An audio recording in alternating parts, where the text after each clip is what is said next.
বিসমিল্লাহির রহমানির রহিম। ঈদ মোবারক। প্রিয় দেশবাসী, আসসালামু আলাইকুম।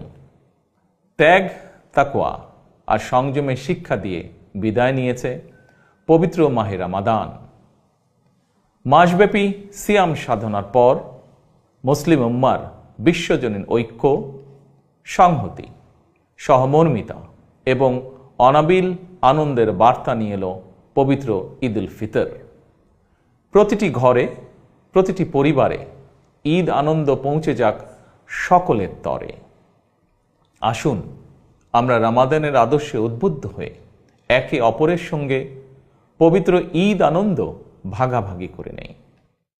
ঈদ উল ফিতর উপলক্ষে আমি প্রিয় দেশবাসীকে জানাই পবিত্র ঈদ উল ফিতরের শুভেচ্ছা। বাংলাদেশ সহ বিশ্ব মুসলিম উম্মার প্রতি জানাই আন্তরিক অভিনন্দন ও মোবারকবাদ। ঈদ মোবারক। আল্লাহ হাফেজ।